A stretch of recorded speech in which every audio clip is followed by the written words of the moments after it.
Folks, the day has come. Let me show you. Let me show you. I feel like a kid on Christmas. We got a package right here. Ignore all the FC parts. We got a package. Let's open it up. This shipped on January 30th. Today's February 4th, all the way from Japan. Got that EMS packaging. Try not to show my address. Let's open her up.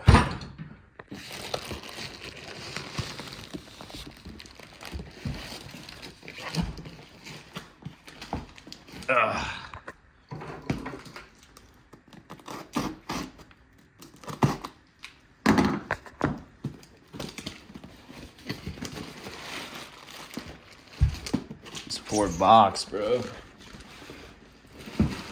It's like taped on here.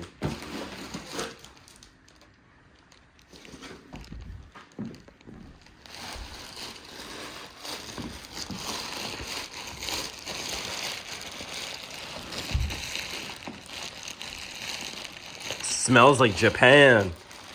That smells like Japan, bro. We need this guy. We need this guy. Is that like a shirt in there or something? What is this covered with?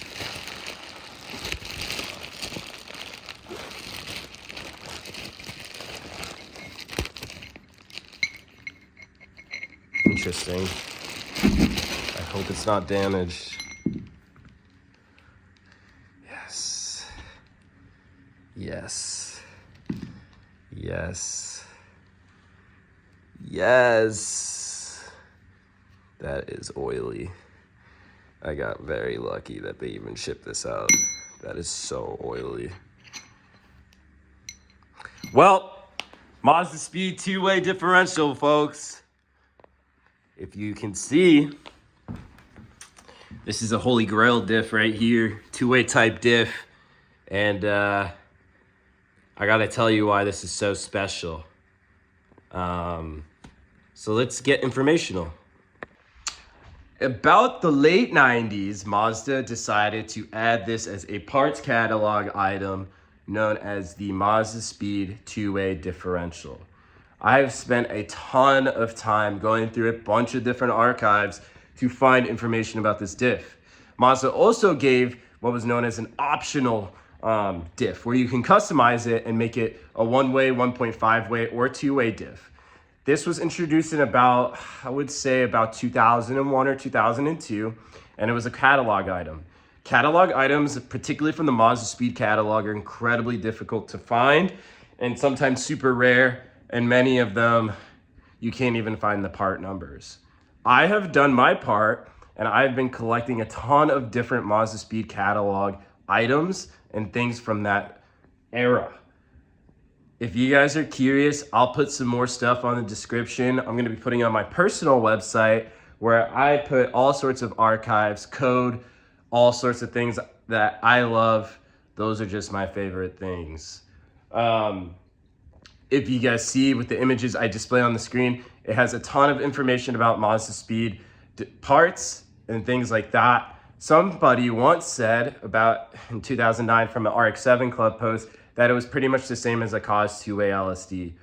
Honestly, OEM is best. I think OEM knows best. So one of the great things about this and why this is much better than a welded diff is A, you're gonna have much better traction, no trashy like chirping welded diff stuff really going on. So it's gonna lock on decel and acceleration. That's what a two-way pretty much is, but it's going to act as an open diff when you're not applying too much force or torque onto that rear end. So it's gonna have smooth drivability. It's gonna lock up great for drifting, grip driving, whatever you plan on doing. Now, two-ways are considered more aggressive and they're subject to still have clunking in some situations. We're gonna debunk that, find out. We're gonna figure out the difference between the Mazdaspeed two-way diff, and I'm gonna be taking measurements. And then we're also gonna find the differences on this guy, which is a factory Turbo 2 LSD. So there's no information about these diffs. I think they're really cool. I think I'm gonna be honest, I can tell you how much I got it for. I got it for $300. It was about $200 to ship, $500 altogether to get it here into America. You can find these all over Yahoo Auctions Japan. Just play around with some keywords, type in Mazdaspeed, type in FC3S on Buyee. Buyee was a proxy. Now, that being said, if you're gonna get it from a place like Buyee, be very careful. There are rules about traces of oil on different components. And you have to be very cognizant because you can end up throwing it away and you waste a lot of money trying to get it shipped to the United States.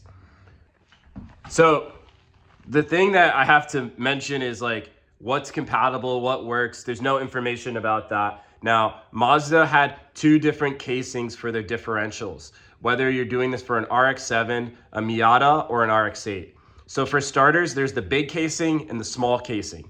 Essentially, all naturally aspirated diffs for Series 4 and Series 5 FCs, and including NA6 and NA8 Miatas, all are considered small casing diffs, whether it was a viscous type LSD, whether it was an NA LSD, or an open diff. So keep that in mind. That's how you're able to figure out those internals can all be swapped together. Those are small casing diffs. Now your big casing diffs are different.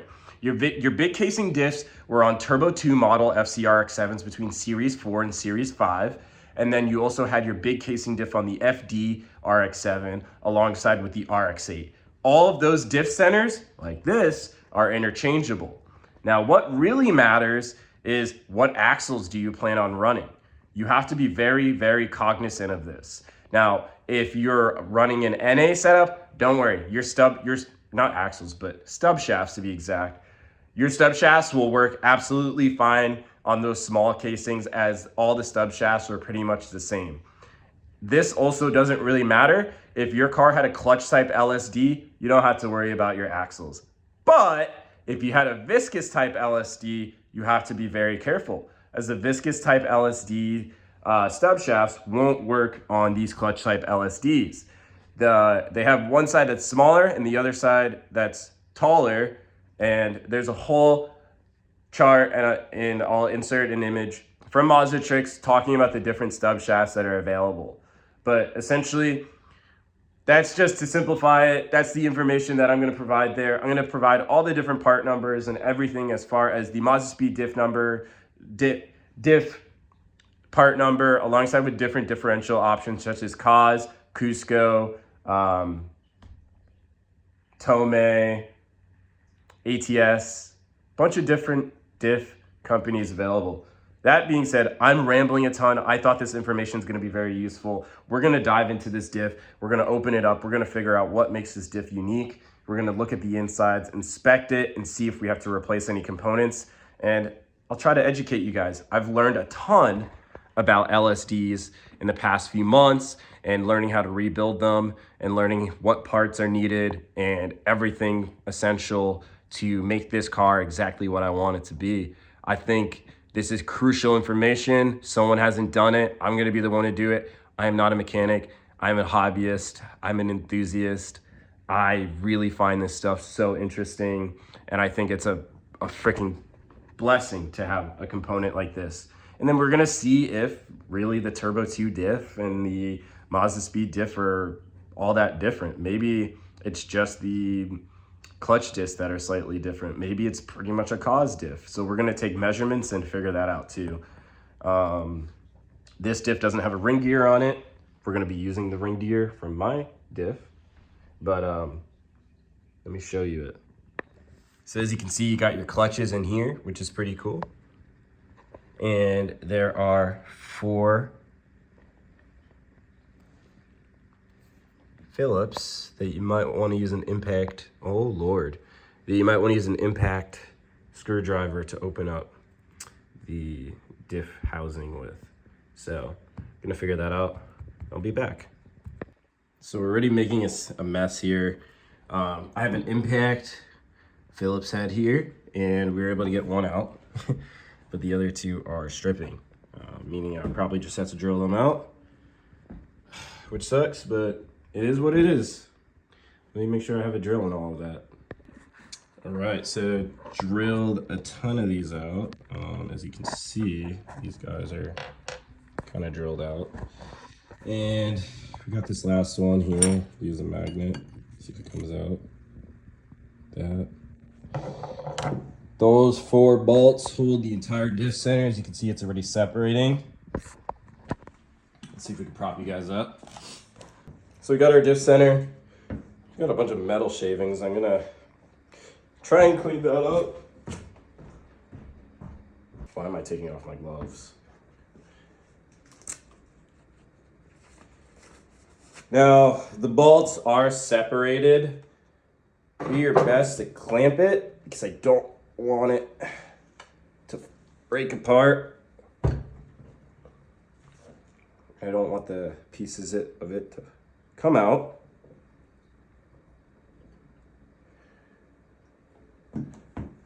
And we got this guy off. This is very interesting. So this diff was definitely used in Japan, no doubt. Let's see if we destroyed any of the threads. I might have to repair some of these on here and figure out the thread pitch, but I'll let you guys know the thread pitch if you had to repair any of this yourself. I'm gonna get a tap and die set. And let me just put this down. So this is the inside of what we believe is a Mazdaspeed 2-way diff. As you can see, we have the clutches here. I always kind of blank out on the names of things. So we have this washer. I think it's a cone spring or whatever it's called. So we're gonna put that on the side. This is gonna be really tricky. We have one of our clutches, like so. So anything that's facing outwards, right? We're just gonna lay down. It has a little bit of a little groove to it, but this is gonna be facing outwards, like so. We have even more clutches. I'm gonna use a magnet. We got another one. Oh, we got 2 in the process. We have this guy here, this guy here, right? So it lays out as so.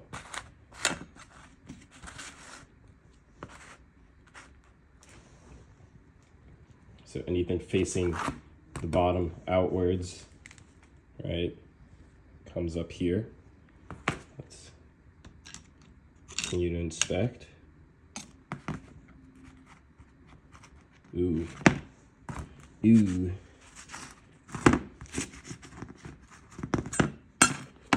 We got many clutches. This guy here. So washer, 1, 2, 3, 4, 5, 6. And then we have, this is where it gets interesting. This is where it gets interesting. So let me try to prop you guys up. As it comes out. So we have our diff center here. You need to be careful, as this is where it gets quite interesting. Without messing up anything.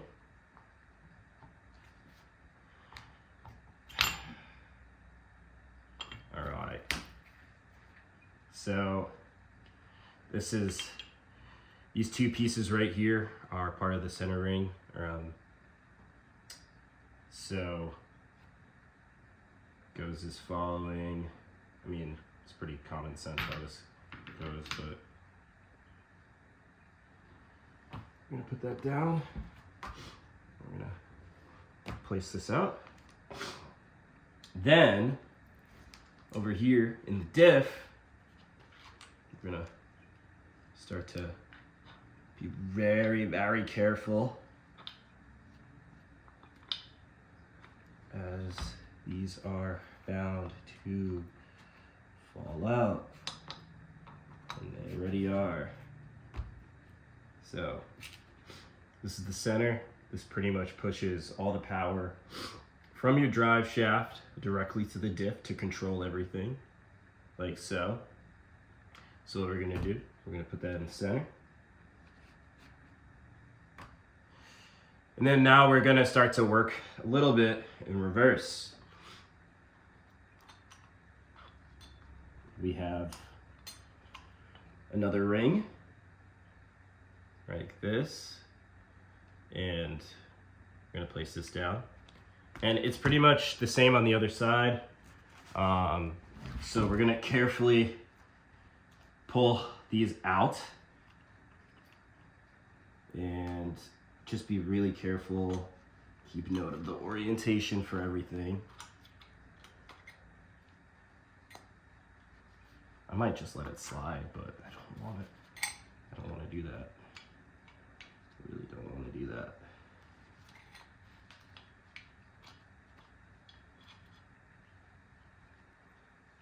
Got another ring like so.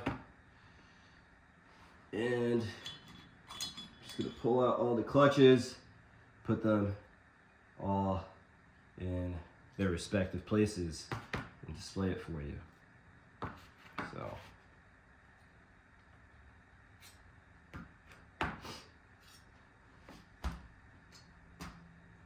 Then at the end of all of this, do not forget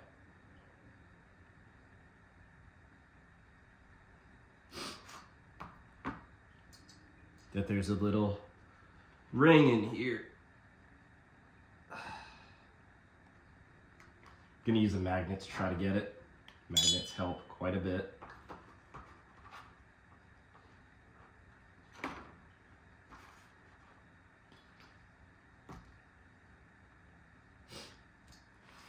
All right, the diff is disassembled. All right, so we got everything out like so, and that's good. Now, this one that's on the outer edge, it's not flat, it's not perfectly flat, it's concaved. So just remember, we're gonna keep note of that and try to remember exactly how the concavity went on this here, and we'll figure that out. Luckily I filmed that. But you have your washer, 1, 2, 3, 4, 5, 6, and then I forget the name of that. Boom, your center, 1, 2, 3, 4, 5, 6, 7. All right, so we are going to try to determine the difference between an actual Turbo 2 diff and get going, and inspect everything, make sure everything's good, and yeah. After making somewhat of a mess, this is my factory Turbo 2 diff. Took the diff housing off. Gonna zap those off. You need to keep reference of the orientation of these main cap bolts. This right here is the adjuster to adjust the backlash. Pretty basic. 1, 2, 3. Same thing on the other side to pull it off. Keep the orientation. It's almost like removing cam caps. Remember how this came off. Gonna do that. Gonna try to pour out whatever fluid is left in here too. All right, so got those caps off. They literally came out exactly like this. Just like that. So this is the left, that's the right. This is the left, that's the right. I did see something a little concerning. The bearing, it looks like somebody's been here before. It looks like, see a lot of witness marks of somebody trying to adjust the backlash. And I did see quite some bearing material on the outside. So we're gonna have to inspect that. And we can pull out this whole diff center.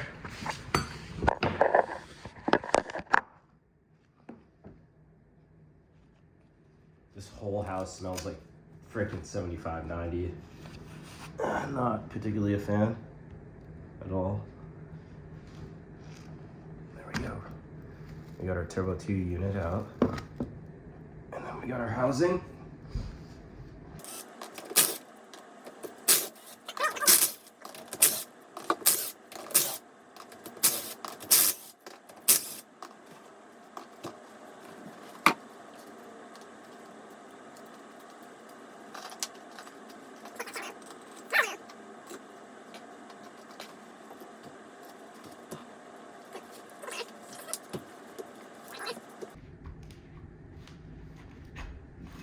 Go.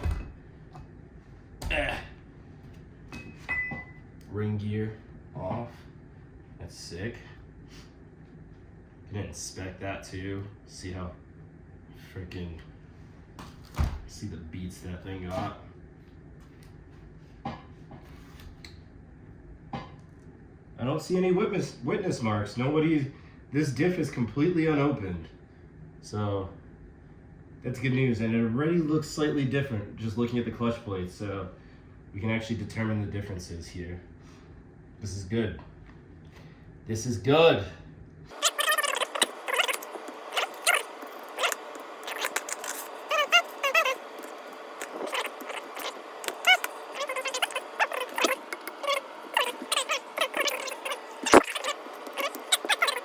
So this is where it's gonna get pretty interesting, and let me describe this. So we're gonna start from here, just like how we started here. And what that means is you take off this guy, right?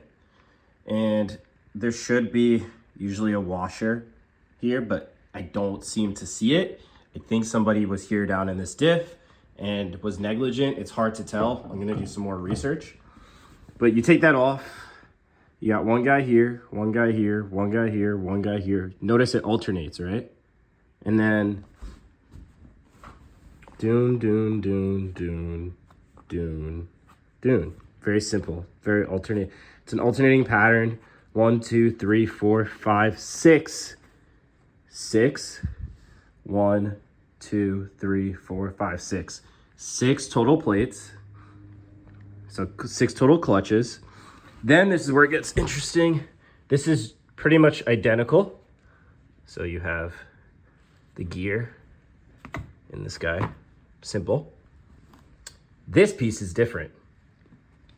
It actually is side specific.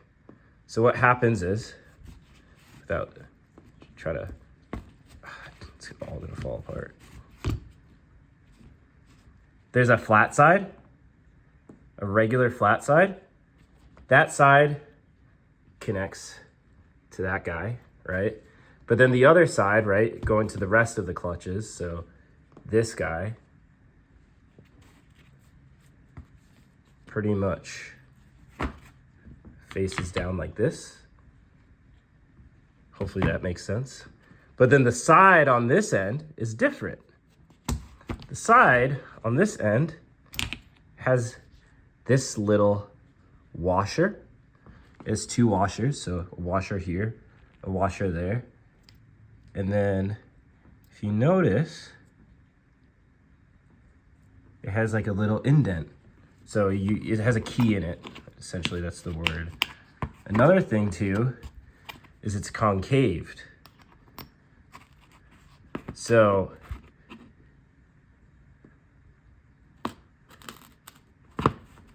the concave side, let's see, is facing my left, right? The curved side is facing the left.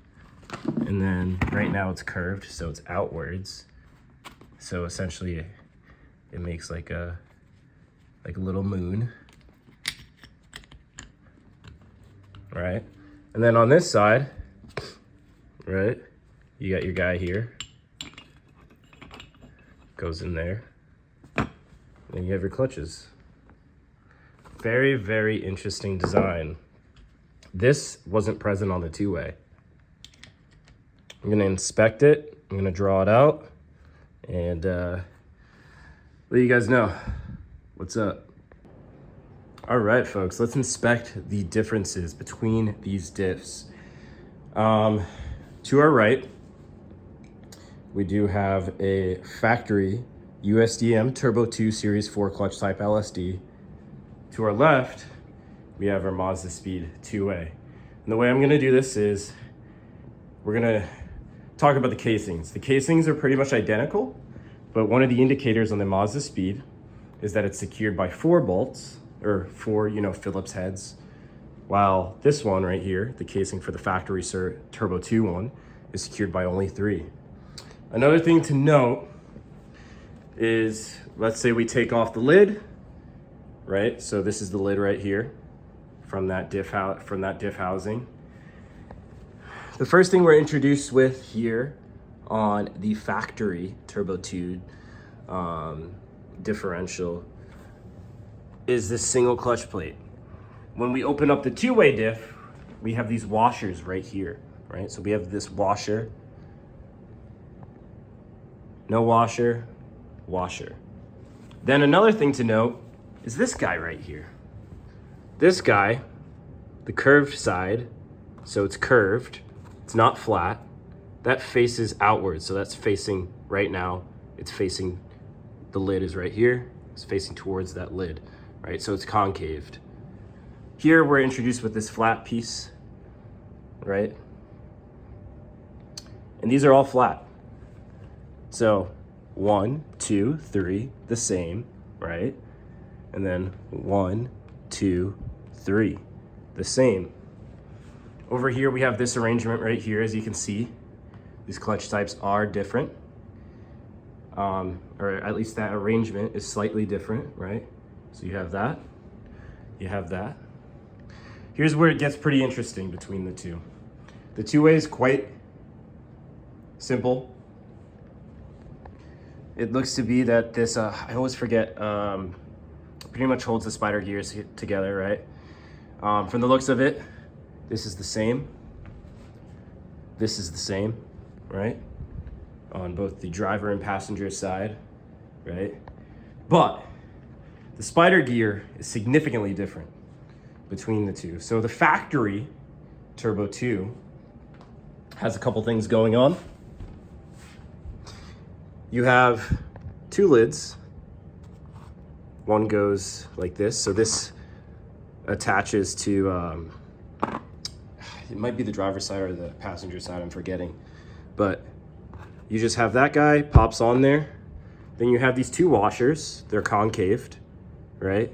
So right now, the curved side is facing me. It goes like this. And then you have the curved side facing me. But here's the thing, right? It's actually gonna go like that, like this. And then we're gonna flip this. It's gonna go like this, right? Then what's gonna happen, right? So we open up the lid, boom, boom, boom, boom, boom, boom. This side, right, is going to face the direction, this is gonna face the lid direction, right? And then the one with all the washers is going to face the direction that doesn't have those lids. So that's how that setup is, right? That spider gear is significantly different. And that's something to note. Another thing I did notice, these right here look like they're practically the same. But this system is very simple. This system right here doesn't have any of those things that I showed you. You just attach the spider gears and you're good to go. Then we work our way up. Our clutch arrangement's completely different. And then we have our washer. That ends this entire stack. So this is actually quite unique, and I think this is some very valuable information. I'm gonna clean up this, but yeah. One last thing I also want to note is the spider gear piece, right? I talked about these already. This part is definitely a lot more intricate. It has these pieces, one side's a hex, the other side's an oval. As you can see, they have these dowel or alignment pins here, and it has this plate, these two concaved washers, a flat washer that would actually go on this piece right here, like so, and then these two pins that hold them all together. I'll insert photos of it from the factory service manual, but definitely a lot more intricate of a piece in comparison to the Mazdaspeed two-way. So that's another thing to note if you're assembling, disassembling, whatever. All right, I feel like I had to explain myself because there's a portion of this video, me dissecting the Turbo 2 diff, everything about that. There were so many things wrong about that. And long story short, the guy got the diff off. Homie, legit, he had issues with that diff. It was clunking. It had all sorts of issues. That's why I took it off his hand, and he ended up going 488 on his car. Now, with that being said, I have access to not only a physical factory service manual, but the digital one, and I inspected it. I was looking at the clutch arrangement. Now, let's see what was wrong with this diff and how it actually should go apart or go together, because somebody was down there. So this was me dissecting the Turbo 2 differential. And here's the thing, right? You take off the lid, right? And then from the lid, you get what I saw, right? Is this guy had a clutch plate, clutch disc, clutch plate, clutch disc, clutch plate, clutch disc. This is completely incorrect. And then likewise, it goes like that on the opposite end, right? It goes to the spider gear, boom, boom. And then you get clutch disc, clutch plate, clutch disc, clutch plate, clutch disc, clutch plate. From the factory, the specification of the tolerances here for the thickness is 1.1. Well, they come in 2 millimeters, and the limit is 1.9 millimeters. Whatever, right? Now, here's the issue, right? This is actually how it's supposed to come together.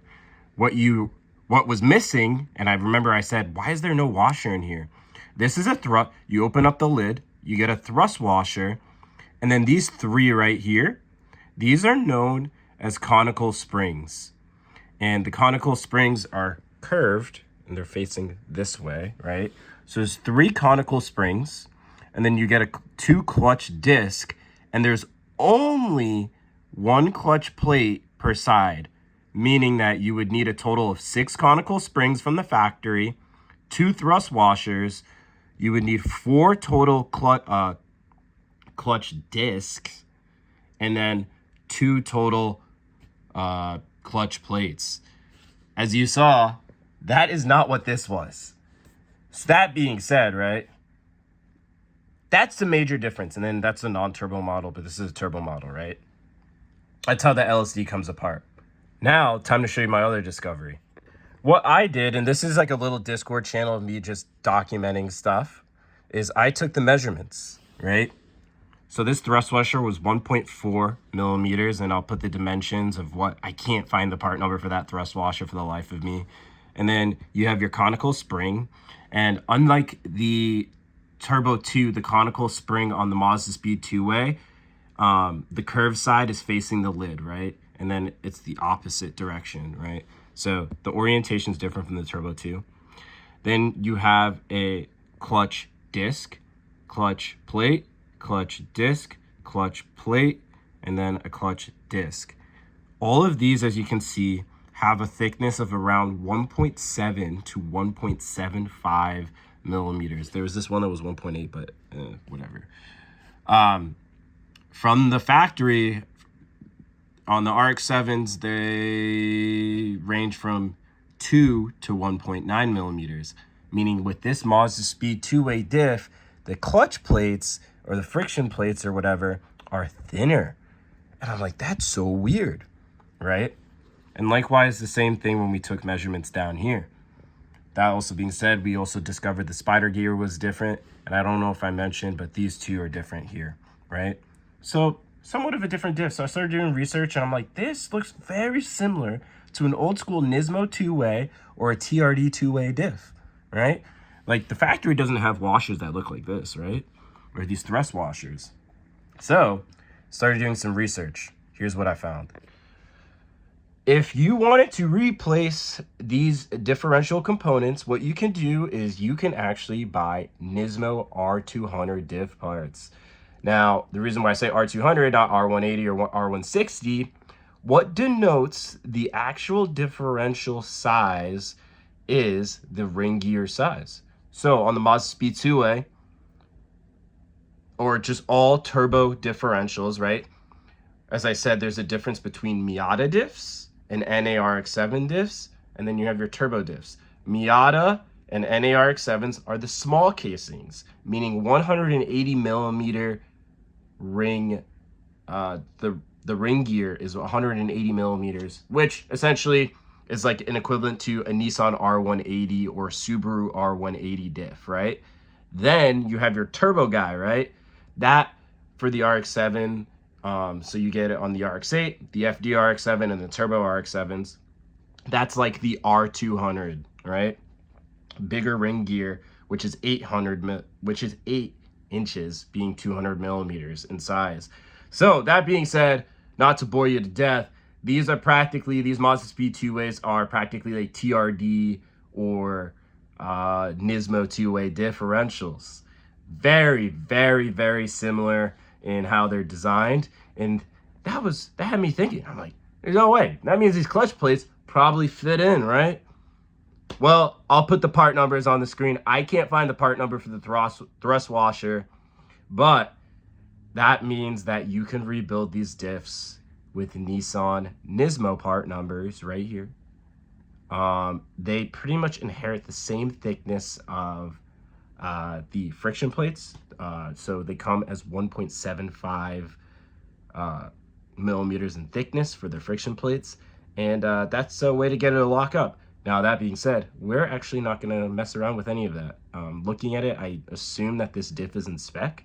If it gives us issues, then we'll replace them later in the season. But I'm going to be ordering up a bunch of parts. And the next clip is just going to be us refreshing it, checking Backlash, all of that, and putting it all together. And hopefully this was pretty helpful and insightful for a lot of people wondering what those differences are. So yeah, I also have a post on the RX7 Facebook group about this. So if you guys have a NA diff, you can also use the Mazdaspeed 2-way that was in the NA8 and NA6 Miatas if you wanted to do that for your NA setup too. So that's another cool fact. All right, I'm wasting too much time. I don't even know, dude. I think the first clip was filmed back in January. This is actually really disappointing. This is not me.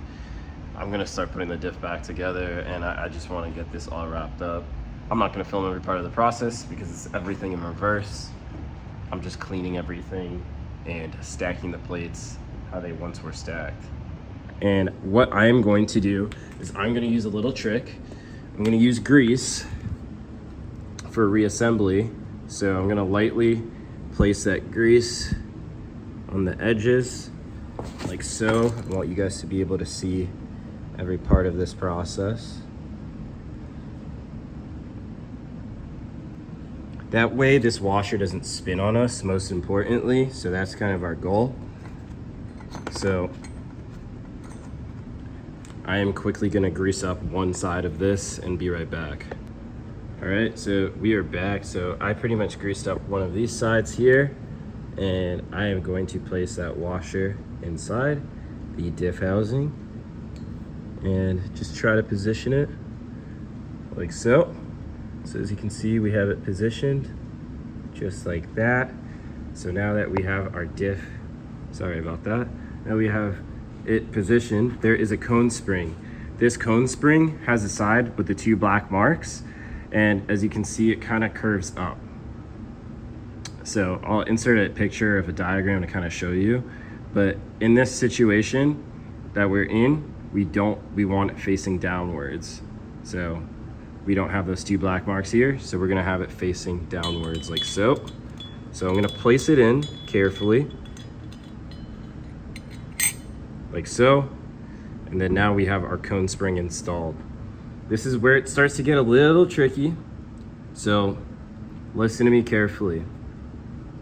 what's gonna happen is you're gonna have your friction disc, or whatever, your friction disc, and you just want to lightly place it in like so.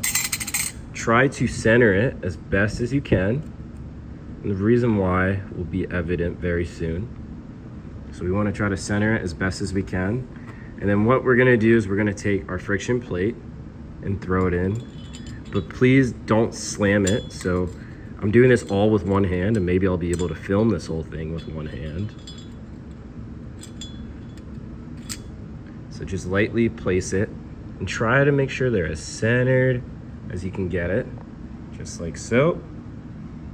And we're just gonna do the same thing. We're gonna take the friction disc like so, and we're just gonna carefully lay it down. So just align it like that, and then we're gonna take our friction plate, same thing. We're just going to carefully align it like so. Now, if you notice with our friction plates, we want these little ears to line up with one another. So I'm going to try my best with my hand, just carefully, to get them all positioned. So as you can see, it's not properly aligned. So this is where there's like, you can place your finger at the bottom, if you notice my finger's there, to try to spin it and put it in place. So as you can see right now, it's relatively close. That, just like that. So these are pretty dead on, pretty close. We're gonna put the last one on, like this one right here. And I am going to carefully place her down, like so. And as you can see, I am currently aligning it in place, because you want all of those friction discs to be relatively next to each other like so. So as you can see, I've centered it as best as I can. This is very important, and you'll see why. And then what we're gonna do is we're gonna center the whole thing like that. Next up, this is the side that connects to from our axles to the center of our diff, to our diff center. So before we don't put this on yet, and you'll see why. What's gonna happen is you're gonna take this piece right here, just like this, and you're going to carefully, and I say carefully, I have one hand. You're going to carefully place it down. So what I'm gonna do is I'm just gonna use both of my hands to place this down, and there are openings around it. There's 4 holes on the side, so you use your hands to kind of maneuver it. You don't want it to slam and hit the disc, so I'll show you guys what that looks like in a moment. Beautiful, so we have that guy in there, and as you can see, all 1, 2, 3, 4, 5, 6 little of those ears on those friction discs. What we are now going to do is we are going to take this piece, and we are going to carefully try to line them up. And this is arguably the hardest part. We're gonna try to line it up and push it into place. So I am going to try my best. Don't wanna drop it. So what I'm gonna do is I'm gonna lightly press it down. Cool. And you wanna be able to just kind of get it through without getting those discs to spin aggressively. So you just have to be patient and slow with it. So what I did is I just lightly put it in place, and then what you want to do is, as you saw, I pushed it, and then keep pushing it slowly, but just push it down. And just push it and spin it a little bit till it does that at least 3 times. So you heard it 3 times, 1, 2, 3. So you heard each one of those click, click, click. You want to be able to do that way that it goes through all 3 of those discs. And the way you know you're successful is when this guy does not spin, as you can see, like so. So what we're gonna do now is we are going to take our center gear, and these come apart like this on the Mazdaspeed two-way, so you can actually disassemble it like so. But we are going to put it together. So I'm again gonna do this with one hand and show you how that all, if I recall,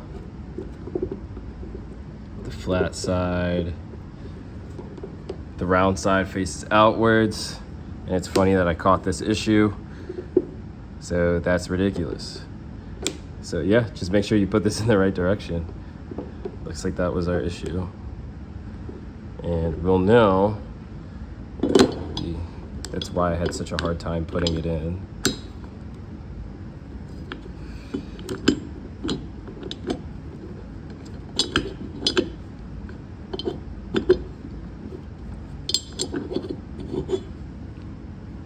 It's hard to keep it all in place. Oh my Lord. Oh my Lord.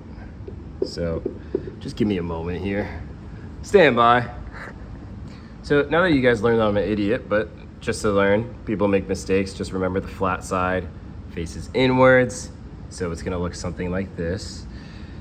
Now that we fixed it, let's try to assemble it like that. So everything I said earlier is still relevant.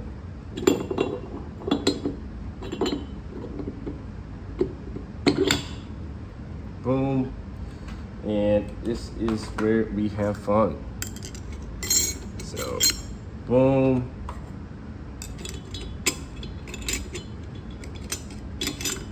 Boom. Boom. And I know we're successful because I can notice how much flatter we are. Oh Lord. Boom. Lastly, the cone spring, make sure the two black sides, the black pieces here, are facing outwards. And as you can see, it is no longer protruding. It's sitting relatively flush. So that's great. Now that that's all good to go, don't forget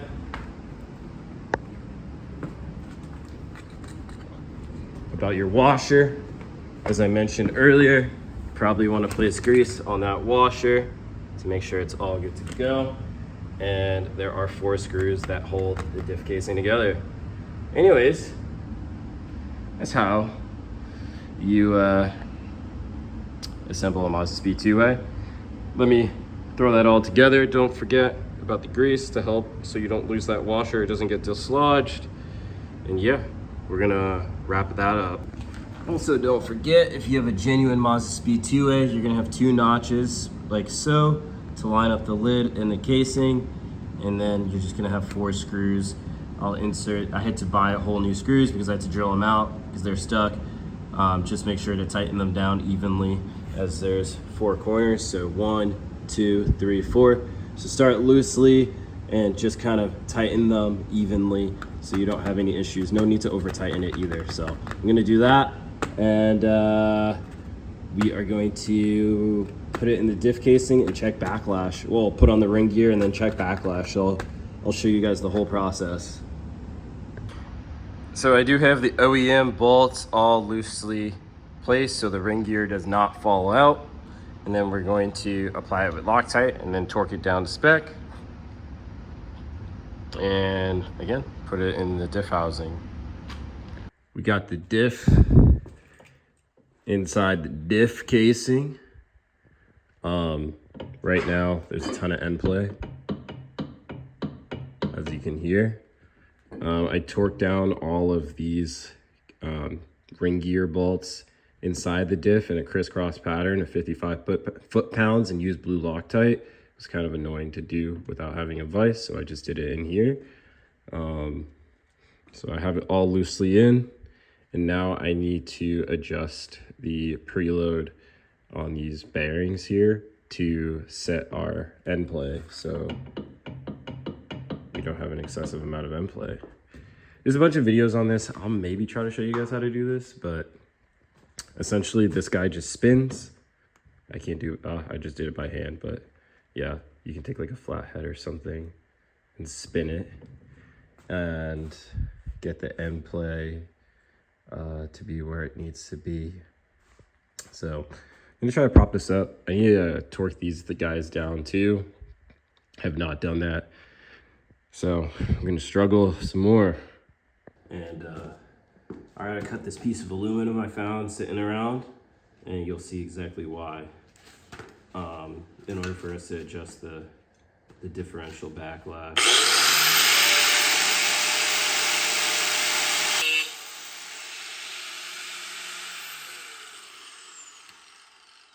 So we got our little tool here, and my ears are nearly about to explode. I'll show you what we're gonna do with this said tool in just a second. So we got vice grips, we got this aluminum.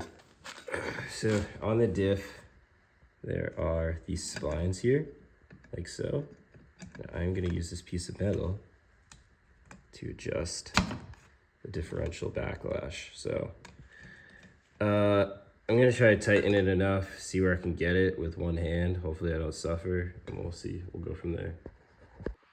All right, I got my dial indicator kind of propped up. This is my first reference I'll be using right here. So let's see what the backlash ends up being. Oh shit. The diff just tilted on me. That's, we gotta either secure the diff or something, because that's not good. BRB. So I might be dumb. For starters, these bolts need to be loose. I tightened them and torqued them a spec. Mistake, so I had to loosen them. So as you can see on our dial indicator, without moving the diff crazy, 0.0035 is my target. I'm trying to hit it as tight as possible within the OEM tolerance. And that's where we're at. Nice. Now I got to tighten these guys down, but there's the locking tab, so I'll probably put the locking tabs in first and then tighten down the end caps. Nice. You can see I kind of made a mess, but I got everything propped up as best as I can. But this is where our current backlash is, so you'll see those individual tick marks, so look carefully. So, oh, it's the other direction. Oops, let me use my other hand real quick. So our backlash is roughly, let's look closely, 1, 2, it's currently 4 thou. So we're dead on 4 thou. That I know is within the OEM tolerance. So I think 4 thou is good enough. They say run it a little looser, so I'm just gonna run it at 4 thou, as that sits between the OEM tolerances. So I'm not too vexed over that. If anything, that's like dead on target. I think that's 1, 2, 3. That's like 0.0035. So that's like the low side of the tolerance. So maybe I might try to hit 4 thou, but it seems to be consistently 1, 2, 3, going back and forth. So yeah, maybe I'll add a little bit of loosen it up a little bit more. So we'll do that. What I do is on the right side of the diff, so facing this direction, I back this side up a little bit. So now that it's backed off a little bit, and then I'll go on the other side. So we loosened on one side, and we're just actually going to tighten on the other side. Although now that I think about it, I just made it tighter. So that's what you would want to do if you want to tighten it a little bit more. There we go. So like, if you look, after doing that, it got tighter. So if we want to God, this camera sucks. If we want to, for example, loosen it up, we'll tighten this side in more, wait till it's snug, and then we will loosen this side up a bit.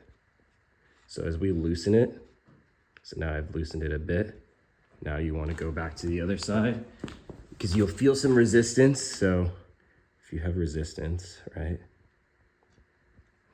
And then let's look at it.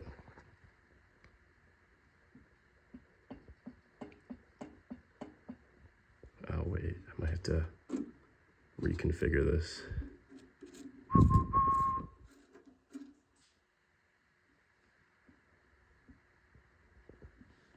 So as you can see, it got looser. So you just kind of keep doing that back and forth until you get the backlash where you want it to be. But yeah, I'm gonna inspect that closely, but it seems to be roughly in spec. Gotta look at it closely and verify that. Beautiful, so here is where my backlash is. Feel free to watch that. Let's see if we can get a good zoom. That is just about, let me readjust this to put preload on it in one direction. About 4 thou. I'm pretty happy with that. It's like shaking a little bit, but yeah, within OEM spec, pretty happy with that. Make sure this can be reproduced, but yeah. It like returns close to 0. Oh, when I let off. There you go.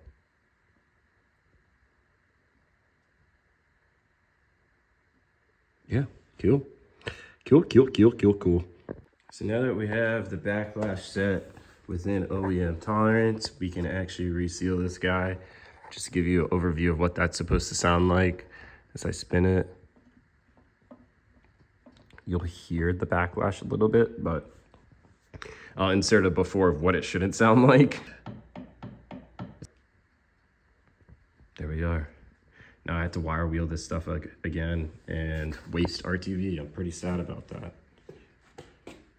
Mods. All right, diff is sealed. I'm gonna let the RTV cure for 24 hours because I really don't need my car leaking anything else in my driveway. Maybe we'll put the diff in the car very soon. Most importantly, I need to get a carbide bit so I can run my NA drive shaft on this diff. So there's that too. So as you can see, the bolt holes don't line up. This is an NA drive shaft, and try to spin it, but as you can see, the bolt holes are not lining up.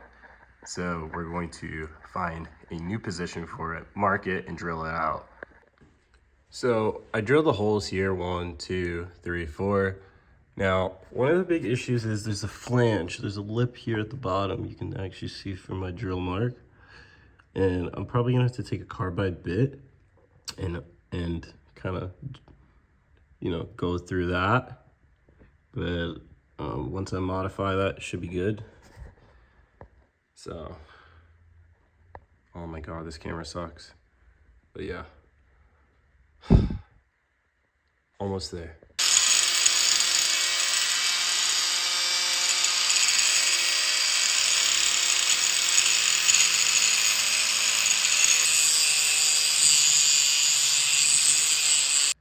After some time with this guy, this is our end result.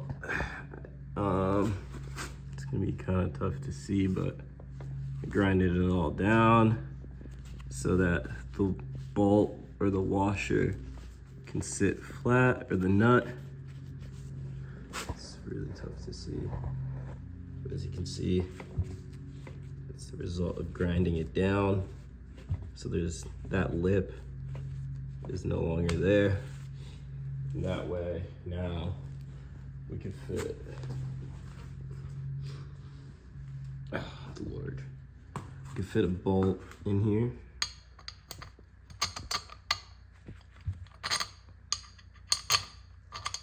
See, bolt goes in there, and we'll have a washer on the back side. So, nice. All right, time to put this fucking diff in my car. It's nice out. I think Michael's coming over, so we can finally get that over with. Don't really look too close at all this shit. But I'm gonna try to wrestle the diff all the way there. That's the car. That's the freaking car. All right, I'm gonna move the car. Let's just do a before video just so you guys can see why. Well, the diff kinda is not the move. It's kinda not that great. All right, let's see if I can do it one hand. I'm gonna take a sharp turn. You can hear the rear end.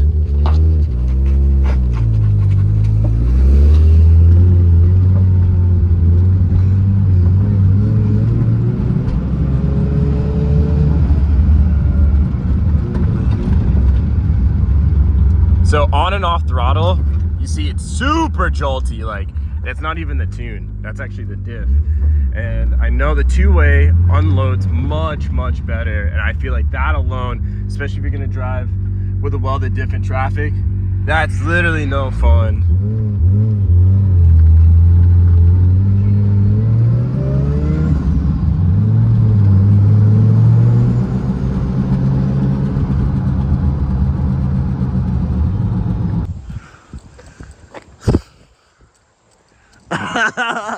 All right, new diff is in, new axles are in, kind of pressing the bushing, won't stay in place, just falls out. You know, we'll be fine. We'll be fine. All right, good stuff. Good stuff. Good stuff. You don't need a garage to build a car. Great stuff here. New diff is in, coilovers are in, subframe's bolted up, diff is bolted up. The drive shaft, which I was actually most paranoid about, is in. No play, no issue, sits flat. So anyone that doubted that this drive shaft solution was gonna work was tweaking. I bet it's gonna be fine. I know we're gonna be fine. The tolerances on the holes were a little tight. Probably should have made it slightly bigger, but lesson learned. At least we know that method worked. I gotta get 4 new bolts for the brake, rear brake caliper, and I gotta get a new exhaust gasket and see if we could find more of these guys. So good luck to me on that journey. I'm gonna try to clean up a little bit, clean myself up a little bit, eat, but this job wasn't too bad. We have the diff in. Probably gonna put fluid in it now, just so I don't forget. But yeah, Valvoline 7590 with limited slip additive. So hopefully this stuff is good. This is actually all that came out of the last diff. I don't think that's that. I don't think that's good. This has been a job, but the weather is nice, so I really can't complain. At least I'm doing it. $16 later, we got the brake caliper hardware. This is M10 by 1.25, 25 mil long, and we got washers for them, M10 washers, split washers like the factory. So at least we can mount up the brake calipers. Next up, we gotta find one of these. If we're lucky, we can find a replacement for this, but I don't think I don't think I have much luck. Car is done. The sky looks ominous. I think it's, what is it, 7 o'clock? Took me a little longer, but I spent like 2 hours driving around just getting parts. Time to test this thing out. Hopefully this thing works. I got all my stuff packed up because, you know, rotors are apparently unreliable. Time to test. Alright, let's see. It's not clunking. It used to like in reverse. Okay, okay.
right turn, it like is super, it feels like a normal car. You feel it a little bit in your ass cheek, but like with the welded, you would literally feel the rear end, boom, boom, boom, like move the car forward, and it would feel like very abrupt and almost like if there was something wrong with the car. So like this two-way is like a day and night difference in comparison to the welded, and like I'm stoked. Like it's making noise, but like I'm not moving in my seat. Speed bump. Easy does it, everybody. Nice and Remain calm. Nice and easy. Nice and slow. This feels great. Like this feels great. I would highly recommend this to anybody. In my opinion, don't even weld your diff. I would just go straight to just doing a two-way, and especially if you're gonna have a street car, because it literally transforms the car. And even if you're like, it makes a sound, but so what?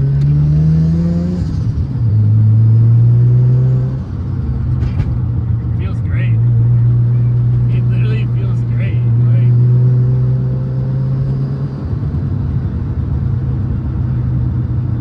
no issues at all. Drives like a regular car.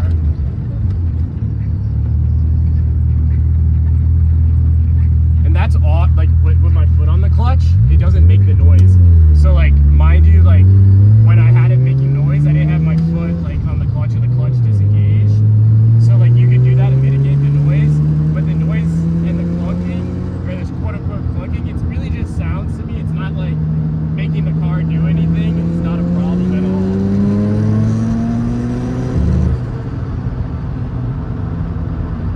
Hit rev limiter. Go enter. Feels mental. I'm gonna be sick.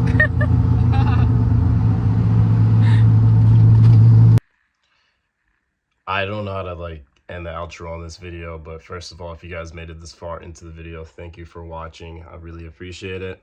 Second of all, after I drove last night, I fell in love with the car again. I have to say, I mean, everyone's like, man up, welded diff, but I street drive my cars. Welded diff was not really it for me. I've gone through 3 different diffs. I never blew them up just to see different gear ratios. So that being said, I'm not even gonna ramble anymore. I think I talk way too much in this video. I've had to trim out a bunch. This is a long video, but I have not uploaded a YouTube video in about a year regarding any of this stuff as far as this series in my car. A lot of people have been wondering. I got a ton of videos lined up. So two-way diff, highly recommend it. Really love the car. Eventually we'll go out drifting again and have fun. But thanks for watching, guys, and have a wonderful one.